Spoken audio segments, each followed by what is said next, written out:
होठ परदेसी तेरा वक्त हो गया, होठ परदेसी तेरा वक्त हो गया। कब नींद से जगोगे? अब तो जग जाओ, 60-65 के है गए, 60 साल से सो रहे हो, अब तो जाग जाओ, नहीं तो जो जीवन बचा है वो भी सोने में ही चला जाएगा। या तो सोना कमाने में, या तो सोने और खावे में तो जने काका खावे भैया, पर ज्यादा समय तो कमाने में और सोने में ही जाता है। खा भी तो नहीं पाते हैं, समस्या तो ये है। हाँ, धन का उपयोग करना भी तो नहीं आता लोगों को। हमारे एक सेठ जी हैं मध्य प्रदेश के, वो कहा करते हैं महाराज धन की 3 गति हैं हमारे समझ में, बड़ी अच्छी लगती है उनकी बात। बोले खाया पिया अंग लगेगा, खाया पिया अंग लगेगा, और किया कराया संग लगेगा, हाँ, और बचे कुचे में तो जंग लगेगा, और कुछ नहीं होना। या तो उपयोग कर लो धन का। अब उपयोग 2 प्रकार का होता है, चाहे तो दुरुपयोग कर लो, चाहे तो सदुपयोग कर लो। तो लोगों को कमाना आता है पर उसका सदुपयोग करना नहीं आता है। कई लोग तो जीवन भर कमाते कमाते कमाते कमाते पूंजी इकट्ठी करते रहते हैं, ना खुद अच्छा खा पाते हैं, ना खुद अच्छा पहन पाते हैं। किसके लिए जोड़ते रहते हैं पता नहीं, मर के चले जाते हैं, मौज दूसरे करते हैं। ऐसे धन कमाने से क्या लाभ महाराज? कुछ तो उपयोग अपने लिए कर लो, कुछ धर्म के लिए कर लो। तो यहां उपयोग करोगे अपने तन के लिए और धर्म का कार्य करोगे तो तुम्हारे संग में जाएगा, तुम्हें वहां काम आएगा। बचे कुचे में तो या तो बेटा शराबी निकल जाएगा तो पी के बर्बाद कर देगा, या तो कोई ऐसा संतान होगी जो जाने कहां कहां उन धन का। हाँ, इसलिए जीवित रहते अपने धर्म का कार्य कर लो। मरने के बाद आजकल के बच्चे 13वीं भी ना करें, गया श्राद्ध भागवत तो बहुत दूर की बात है। तुम ये उम्मीद लगाए बैठे हो कि बेटा तारेगा हमको, तो भूल जाओ, वो समय चला गया जब बेटे अपने पिता की मुक्ति के लिए अनेक प्रकार के यज्ञ अनुष्ठान तप करते थे। आजकल के बेटे तो अंत्येष्टि कर दे तो बहुत बड़ी बात है। आज ही हम न्यूज में पढ़ रहे थे, एक बालक ईसाई धर्म को अपना लिया, ये आज की न्यूज बता रहे हैं। बेटे ने ईसाई धर्म स्वीकार कर लिया और पिता सनातन धर्मी था, पिता की मृत्यु हो गई तो बेटे ने अंत्येष्टि कर्म करने से मना कर दिया। किसके लिए कमा रहे हैं? किस लिए कमा रहे हैं? बेटे के लिए, नारी के लिए, पुत्री के लिए। ये कोई काम आने वाले नहीं महाराज। ये धर्म है, इनको निभाओ, लेकिन इनमें आसक्त मत हो जाओ कि अपने आप को नष्ट कर दो, भ्रष्ट कर दो। बुढ़ापे में ये 1 लोटा जल भी तुमको नहीं देंगे महाराज।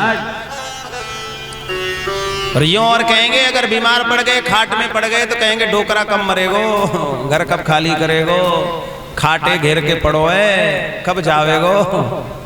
हाँ, यही मनावे लोग, इंतजार करते हैं कब मरे तब घर खाली करे। ये सच्चाई है, लेकिन स्वीकार नहीं कर पाता है। फिर भी माया में लिप्त है। बुजुर्गों से कहो ना कि भाई अब तो बुढ़ापा आ गया, भजन करो, घर में ममता मोह माया छोड़ दो। अरे महाराज का बतावे, देखो ना जाए जे बालक ऐसी अति करें, आंखन ते देखो ना जाए।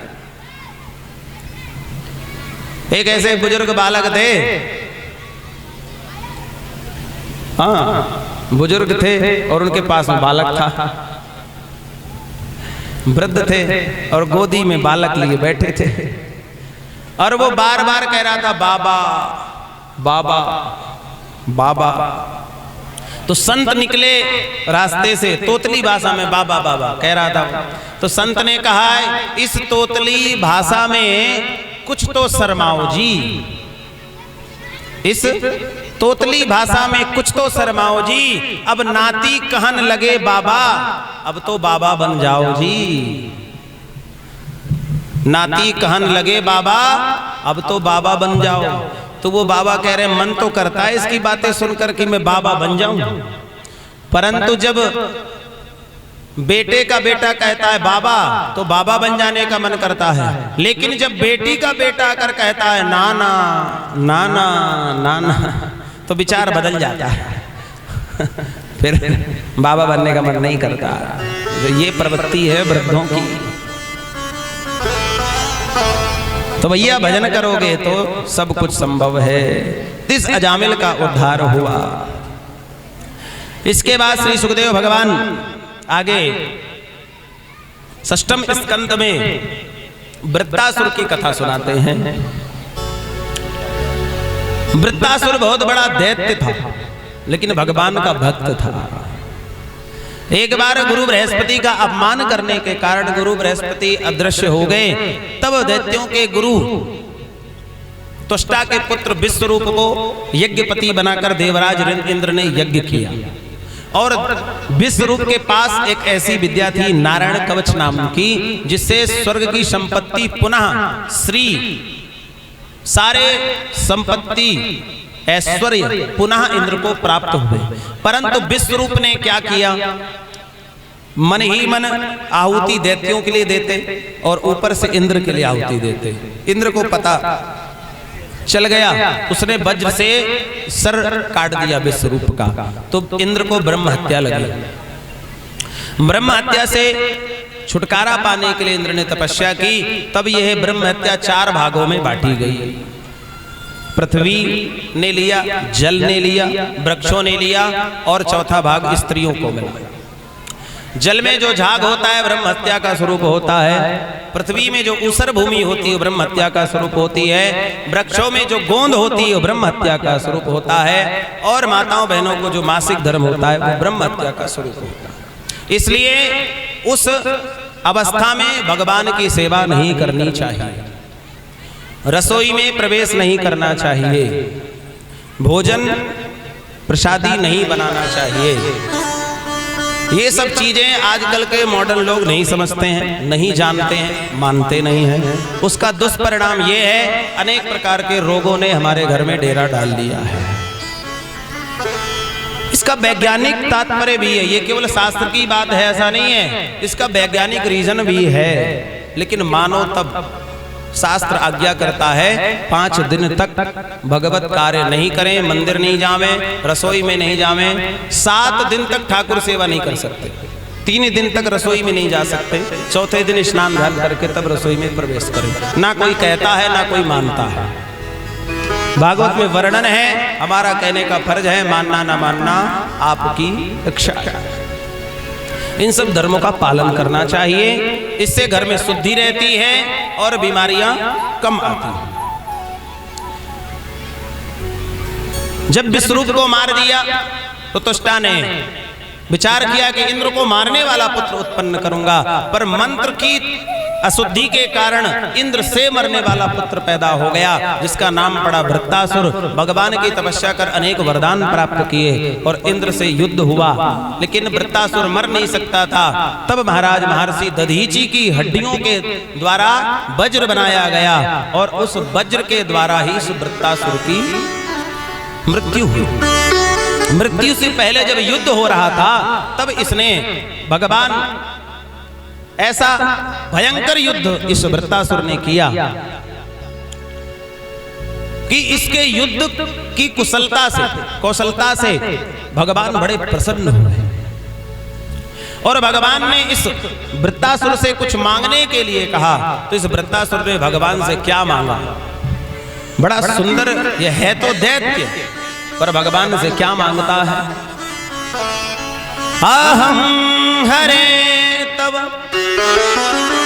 पादैकमूलम दासानुदासो भवितास्मि भू।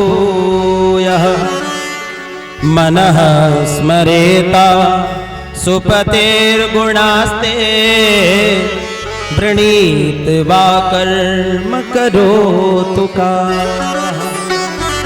हे भगवान, अहम हरे तब पादैक मूलम, हम ऐसी कृपा करना आगे मेरा जन्म हो तो हे प्रभु आपके किसी दासानुदास के घर में मुझे जन्म देना। आपका दास मत बनाना, दास का भी दास, जो दास का भी दास, उसके चरणों की धूली बना देना। ये भगवान से मांग रहा है और भगवान कह रहे हैं आज अगर तुम जो कुछ मांगोगे तुम्हें दे दूंगा। तुम इंद्र का इंद्रासन भी मांगो तो मैं तुम्हें दे दूंगा। लेकिन वो कह रहा नहीं, भगवान से कह रहा है मुझे नहीं चाहिए। न नाक पृष्ठम न च पारमेष्ठम न सार्वभौमम न रसाधिपत्यम न योग सिद्धि न पुनर्भवम वा समंजसत्वा बिरहैयकांक्षे। न नाक पृष्ठम न च सार्वभौम, न मुझे इंद्र का पद चाहिए, मैं तुमसे कोई भी बड़ा पद नहीं चाहता। हे भगवान मुझे कुछ नहीं चाहिए तो कुछ तो मांगो, क्या चाहते हो? तो उसने 3 वस्तु मांगी, 3 उदाहरण दिए। भगवान से मांगा क्या, गजब कर दिया इसको बड़े बड़े विद्वानों ने वृत्त गीता कहा है। जैसे गोकर्ण गीता है और भगवान श्री कृष्ण के द्वारा एक गीता है और एक ये वृत्त गीत है। वृत्तासुर के द्वारा की गई स्तुति, इसको वृत्त गीता कहते हैं। तो भगवान से मांगा क्या, कमाल कर दिया इस दैत्य ने। अजात पक्षा इव मातरम खगा सन्यम यथाव सतरा क्षुधारता प्रियम प्रियेव विशुतम विषणा मनोरविंदा क्षदेक्षते त्वा। जैसे किसी पक्षी का बच्चा जिसके अभी पंख नहीं हैं, उड़ने लायक नहीं हुआ है, घोंसले में बैठा है, उसकी माँ चिड़िया दाना चुगने के लिए गई है और तो बच्चा घोंसले में बैठे बैठे अपने माँ के राह निहारता है, माँ का इंतजार करता है। उसको उस समय केवल और केवल माँ याद रहती है। तो भगवान से ये कहना चाहता है कि प्रभु मुझे वो चाह दे कि तेरे लिए इस प्रकार मैं इंतजार करूं, तेरे लिए इस प्रकार तड़पूं मैं। लेकिन फिर विचार करता है इसमें स्वार्थ है। किस लिए बच्चा रो रहा है, इंतजार क्यों कर रहा है मां का? भूख के लिए, अन्न के लिए, स्वार्थ है। फिर दूसरी बात कहता है स्तन्यम यथावत सरा क्षुधारता, जैसे हाल का जन्मा बछड़ा और गाय का दुग्ध दोहने के लिए जब व्यक्ति जाता है और जब गाय को बछड़े को छोड़ा जाता है और माँ जब दुग्ध अपने स्तनों में उतारती है तो दोहने वाला उस बछड़े को हटा करके खूंटे पे बांध देता है और दुग्ध दोहन करने लगता है। उस समय बछड़ा छटपटाता है, अपनी माँ के दुग्ध को पान करने के लिए बछड़ा छटपटाता है। हे प्रभु मुझे ऐसी तड़पन दे, मैं इस प्रकार तुझे पाने के लिए तड़प। लेकिन कहता इसमें भी स्वार्थ है, ये भी स्वार्थ परक भक्ति है। फिर कह रहा प्रियम प्रियेव विसितम विषणा मनोरविंदा चदिद्रक्षते त्वां। वो कह रहा है हे अरविंदाक्ष, हे कमल नयन, मेरा मन आपको देखने के लिए, आपके चरणों की भक्ति के लिए इस प्रकार तड़प रहा है। कैसे?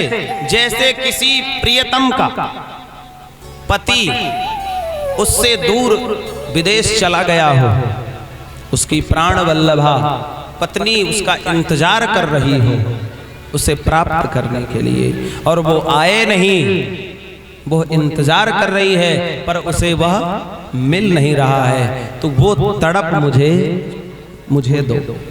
इस प्रकार मैं तुम्हारे लिए तड़प। तुम मिलो ना मिलो ये बड़ी बात नहीं है, पर तुमसे मिलने की जो चाह है वो बनी रहे बस। जैसे सफर का जो आनंद है ना, वो मंजिल में नहीं है, वो सफर में ज्यादा आनंद है।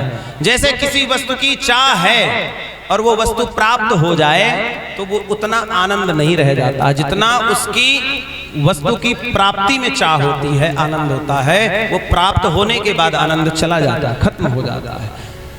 संत कहते हैं मिलन अंत है प्रेम पंथ का। मिलने से प्रेम कम हो जाता है, विरह में प्रेम बढ़ जाता है। तो भगवान से कहता है तुम मिलो नहीं, तुम्हारे मिलने की चाह बनी रहे।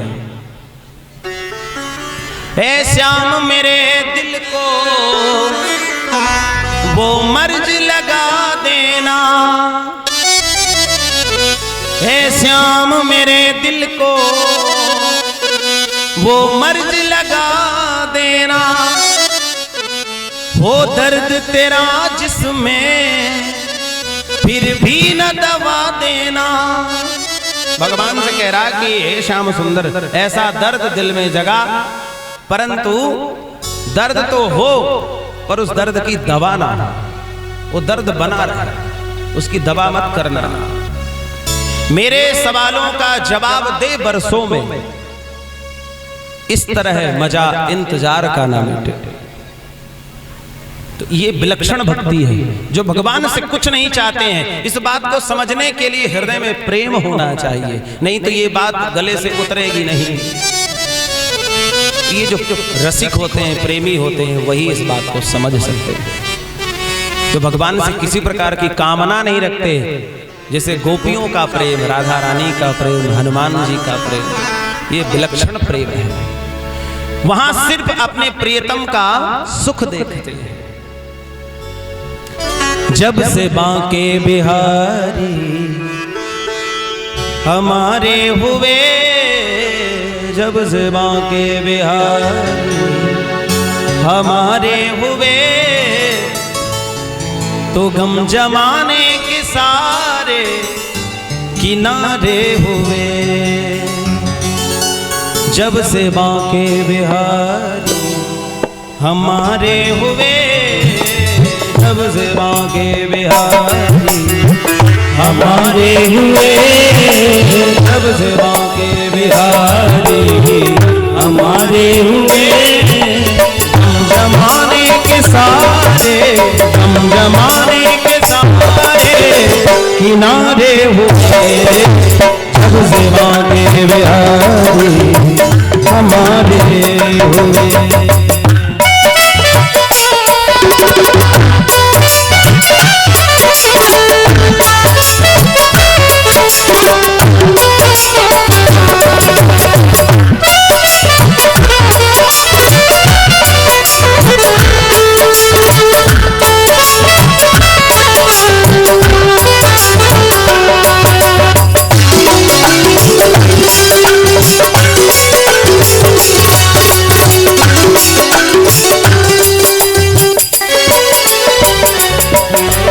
जब से बांके बिहारी हमारे हुए, जब से बांके बिहारी हमारे हुए, जमाने के सारे, हम जमाने के सारे किनारे हुए। जब से बांके बिहारी हमारे हुए, हमारे हुए, हमारे हुए।